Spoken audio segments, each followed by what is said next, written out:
বন্ধুরা, আজকের ভিডিওতে থাকছে বাগানের গোলাপ গাছে প্রচুর পরিমাণে ব্যাসেল স্যুট আমরা কিভাবে পাবো, কি পরিচর্যা করতে হবে এবং কি খাবার প্রয়োগ করতে হবে সমস্তটাই জানবো আজকের ভিডিওতে। প্রথমেই বলবো ব্যাসেল স্যুট কি, ব্যাসেল স্যুটের জন্য গাছের কি উপকার হয়। কয়েকটা ট্রিক্স ফলো করলেই কিন্তু আমরা আমাদের গোলাপ গাছ থেকে প্রচুর পরিমাণে ব্যাসেল স্যুট আনতে পারবো, যেগুলি না জানলে আমরা আমাদের গাছে যতই খাবার প্রয়োগ করি না কেন কখনোই কিন্তু ব্যাসেল স্যুট আসবে না। সমস্ত কিছু জানার জন্য ভিডিওটা সম্পূর্ণ দেখতে থাকো। নমস্কার, আমি লাবণী, আমার বাগানে তোমাদের সবাইকে জানাই স্বাগত। বন্ধুরা, ব্যাসেল স্যুট অর্থাৎ বেস থেকে যে ডাল আসে তাকে বলা হয় ব্যাসেল স্যুট। এই ব্যাসেল স্যুট কথাটা বেশিরভাগ গোলাপ গাছের ক্ষেত্রেই ব্যবহার করা হয়। যখনই আমরা কোনো হাইব্রিড গোলাপ গাছ কিনে আনি, সেই গোলাপ গাছে একটি গ্রাফটিং নোট থাকে। সেই গ্রাফটিং নোট ওপর থেকে অথবা তার আশপাশ থেকে অনেক ডাল আসে, সেগুলিকেই আমরা ব্যাসেল স্যুট বলি। যত নিচে থেকে ডাল আসবে গোলাপ গাছ ততই ঘন হবে এবং সেই প্রত্যেকটা ডালে প্রচুর পরিমাণে কুঁড়ি আসবে। নিচের ডাল যত মোটা হবে ততটাই খাবার মাটি থেকে শোষণ করবে এবং ফুলের সাইজ বড় হবে। এবার আসি প্রথম ট্রিক্সের কথায়। আমরা এই সময় প্রচুর পরিমাণে নার্সারিতে গোলাপ গাছ কিনতে যাই এবং নার্সারি থেকে যে ফুল পছন্দ হয় সেই রকম দেখে গাছ কিনে আনি। কখনোই গাছের গ্রাফটিং নোট কিন্তু দেখি না। নার্সারি থেকে যখনই গোলাপ গাছ কিনবে একটা জিনিস খুব ভালো করে লক্ষ্য করবে, গাছের যে গ্রাফটিং নোট থাকে সেটা যেন খুব বেশি মাটির উপরের দিকে না থাকে। মাটির কাছাকাছি যদি থাকে সেই গাছে ব্যাসেল স্যুট খুব বেশি পাওয়া যায়। তোমরা সামনেই যে গাছটা দেখতে পাচ্ছ এটা কিন্তু অনেকটা হাইট বেশি। আমিও প্রথম জানতাম না, কিনে ফেলেছি, কিন্তু এখন অভিজ্ঞতা দিয়ে জেনেছি। কিছু গাছের আবার গ্রাফটিং নোট থাকে না, জোড় কলম থাকে। এবার আসি দ্বিতীয় ট্রিক্সের কথায়। বন্ধুরা, গাছ কিনে প্রতিস্থাপন করার সময় একটা জিনিস খেয়াল রাখতে হবে, গ্রাফটিং নোট যেন টবের মাটি থেকে 1 ইঞ্চি বা 1.5 ইঞ্চি উপরে থাকে, তার বেশি উঁচু যেন না থাকে। কারণ আগেই বলেছি, মাটির যত কাছাকাছি থাকবে গ্রাফটিং নোট তত বেশি ব্যাসেল স্যুট আমরা পাবো। সামনেই যে গাছটা দেখছো এটা দেখে ভালো করে লক্ষ্য করো, দুটো গাছের মধ্যে দুরকম তফাৎ রয়েছে। একটা গ্রাফটিং নোট এতটাই উঁচু যে মাটির খুব নিচে আমি প্রতিস্থাপন করতে পারবো না, এবং গ্রাফটিং নোট যদি নিচের দিকে থাকে তাহলে কিন্তু খুব সহজেই মাটির খুব কাছাকাছি রেখে গাছটাকে প্রতিস্থাপন করা যায়। এরপর আসি তৃতীয় ট্রিক্সের কথায়। ফুল শুকিয়ে যাওয়ার সাথে সাথে ডেড হেডিং করতে হবে অথবা টিপ প্রুনিং করতে হবে। এই ফুলটাকে কিন্তু গাছে একদম রাখা যাবে না। 3 পাতার নিচ থেকে অথবা 5 পাতার উপর থেকে এই ডালটাকে কিন্তু ফুলটাকে কেটে দিতে হবে। কারণ যে কোনো গাছের যে গ্রোথ হরমোন শাখার মাথার উপরে থাকে, তাই ফুল শুকিয়ে যাওয়ার পর যদি টিপ প্রুনিং না করা হয় তাহলে গ্রোথ হরমোন উপরেই থেকে যাবে, অ্যাক্টিভেট হবে না। যখন হালকা প্রুনিং অথবা শুকনো ফুল কেটে দেওয়া হয় গ্রোথ হরমোন অ্যাক্টিভেট হয়ে যায়, শিকড়ের গ্রোথ খুব ভালো হয় এবং নতুন ব্রাঞ্চ আসা শুরু হয়ে যায়। তাই সঙ্গে সঙ্গে কিন্তু শুকিয়ে যাওয়া ফুলগুলোকে কাটতে হবে। কখনো আমরা ভুলে যাই টিপ প্রুনিং করা, সেক্ষেত্রে খেয়াল রাখতে হবে টিপ প্রুনিং করতে হবে সময় মতো। এবার আসি ফার্টিলাইজারের কথায়, যে কোন খাবার গাছে দিলে গাছে প্রচুর পরিমাণে ব্যাসেল স্যুট আসবে।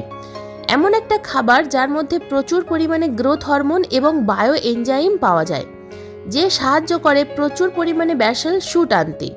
যদি মার্কেটের ফার্টিলাইজার প্রয়োগ করতে চাও তাহলে সেক্ষেত্রে সব থেকে ভালো হবে সিউইড ফার্টিলাইজার। সেটা দানা আকারে দিতে পারো অথবা লিকুইড আকারে দিতে পারো। সেক্ষেত্রে বায়োভিটা x, Sagarika, all win gold যে কোনো একটি ব্যবহার করতে পারো। জলে গুলে গাছের গোড়ায় দিতে পারো অথবা দানা আকারে দিতে পারো। কারণ সিউইডের মধ্যে প্রচুর পরিমাণে মাইক্রোনিউট্রিয়েন্ট এবং বায়োজাইম গ্রোথ হরমোন পাওয়া যায়, যে গাছের গ্রোথ বাড়াতে সাহায্য করে।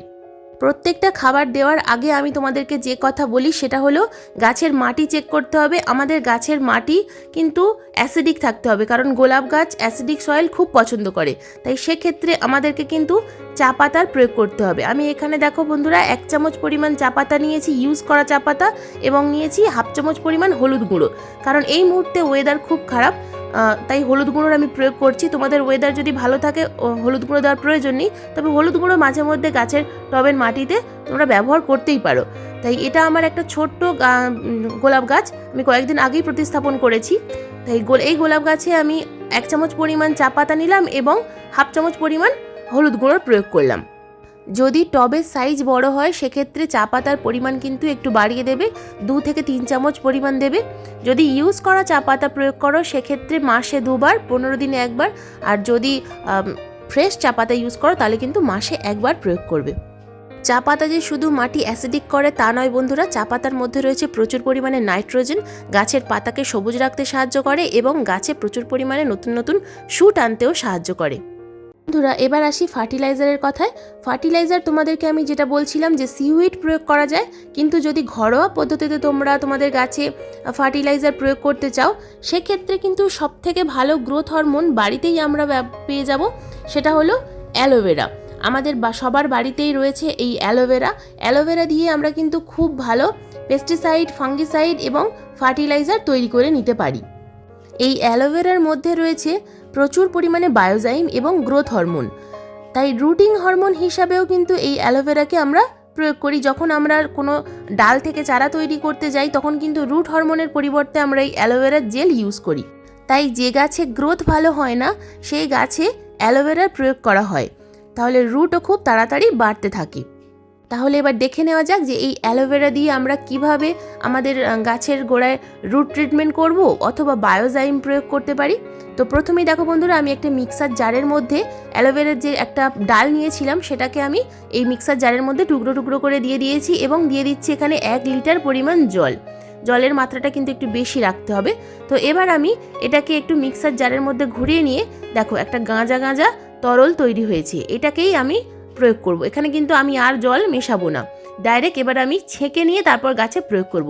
আমরা যদি এটা ছেঁকে না ব্যবহার করি তাহলে কিন্তু অ্যালোভেরা পেস্ট করার পর অ্যালোভেরার যে খোসা বেঁচে যায় সেটা কিন্তু গাছের টবের মাটিতে আমরা দিতে পারবো না। দেখো কতটা পরিমাণ খোসা রয়ে গেছে, এটা যদি আমরা গাছের মাটিতে দিই তাহলে কিন্তু ফাঙ্গাস লাগার চান্স বেড়ে যায়। তো দেখো বন্ধুরা, আমি এখানে ছেঁকে নিয়ে একটা গ্লাসের মধ্যে এটা ঢেলে নিয়েছি। এখানে রয়েছে 250 ml অ্যালোভেরার জল। এটা আমি একটা 8 ইঞ্চি টবে প্রয়োগ করছি। যদি তোমরা 10 বা 12 ইঞ্চি টবে গোলাপ গাছে প্রয়োগ করো তাহলে কিন্তু অবশ্যই 2 গ্লাস প্রয়োগ করতে হবে, একটু বেশি মাত্রায় নিতে হবে।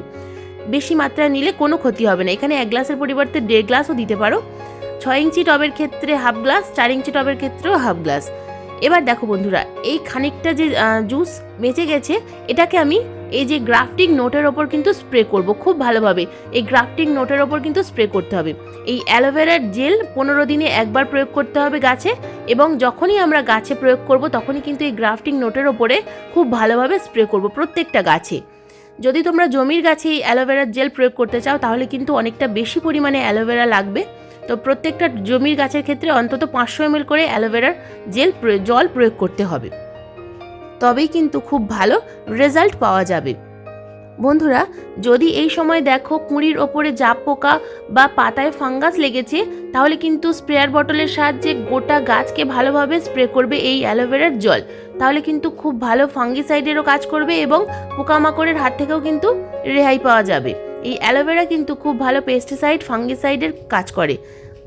বন্ধুরা, এই যে হঠাৎ হঠাৎ নিম্নচাপ হচ্ছে, নিম্নচাপের বৃষ্টির পর যদি তোমরা এইভাবে আমি যেভাবে দেখালাম এইভাবে যদি তোমরা এই অ্যালোভেরার লিকুইড তৈরি করে গাছে প্রয়োগ করতে পারো তাহলে কিন্তু খুব ভালো রুট ট্রিটমেন্টের কাজ করবে। কারণ এই অসময়ের বৃষ্টিতে গাছের রুটের কিন্তু খুব ক্ষতি হতে পারে। তাই অবশ্যই তোমরা কিন্তু এটা প্রয়োগ করে একবার দেখো, ভালো কিন্তু রেজাল্ট পাওয়া যাবে। সবসময় রুট হরমোন কেনা সম্ভব হয় না বা বিভিন্ন ধরনের ফাঙ্গিসাইড সম্ভব হয় না কেনা, বিশেষ করে যাদের বাগানে 1-2 গাছ গোলাপ গাছ রয়েছে তাদের জন্য এই হোম রেমেডিটা খুব ভালো কাজ করবে। তাই বিভিন্ন রকম খাবার দেওয়ার পাশাপাশি অবশ্যই কিন্তু এই অ্যালোভেরা লিকুইড তৈরি করে গাছে প্রয়োগ করো, দুর্দান্ত রেজাল্ট পাবে। আমি ইউজ করি এবং ইউজ করে দেখেছি যে ভালো রেজাল্ট পাওয়া যায়, তাই তোমাদেরকে বললাম যে এইভাবে ইউজ করো, ভালো রেজাল্ট কিন্তু তোমরা অবশ্যই পাবে। বন্ধুরা, ভিডিও শেষে আরও একটা কথা বলি, এই যে নিম্নচাপের হঠাৎ বৃষ্টি হচ্ছে এই সময় কিন্তু আমাদের বাগানের শীতের গাছগুলিতে ভীষণ ক্ষতি হতে পারে। তাই শীতের গাছগুলিকে একটু বাঁচানোর চেষ্টা করো, আর গাছ বৃষ্টি হয়ে গেলে গাছে অবশ্যই ফাঙ্গিসাইড স্প্রে করতে ভুলো না বন্ধুরা। যদি পারো এরকম অ্যালোভেরার লিকুইড তৈরি করে গাছে স্প্রে করতে পারো অথবা গাছের গোড়ায় দিতে পারো, তাহলে কিন্তু খুব ভালো রেজাল্ট পাবে। আর এই মুহূর্তে বৃষ্টি থেকে গাছগুলোকে একটু বাঁচানোর চেষ্টা করো, না হলে কিন্তু গাছের রুটে ফাঙ্গাস লেগে গিয়ে গাছগুলো পচে মারা যেতে পারে। বন্ধুরা, আজকের ভিডিও এই পর্যন্তই। ভিডিওটা কেমন লাগলো অবশ্যই কমেন্ট করে জানাবে। ভালো লাগলে লাইক করো, শেয়ার করো, আর চ্যানেলে নতুন বন্ধু হয়ে থাকলে চ্যানেলটাকে সাবস্ক্রাইব করে পাশের বেল আইকনটাকে কিন্তু প্রেস করে দিও, ফলে যখনই আমি কোনো নিত্য নতুন ভিডিও আপলোড করব তোমাদের মোবাইল স্ক্রিনে পৌঁছে যাবে। ভিডিওটা সম্পূর্ণ মনোযোগ দিয়ে দেখার জন্য তোমাদের সবাইকে জানাই অসংখ্য অসংখ্য ধন্যবাদ।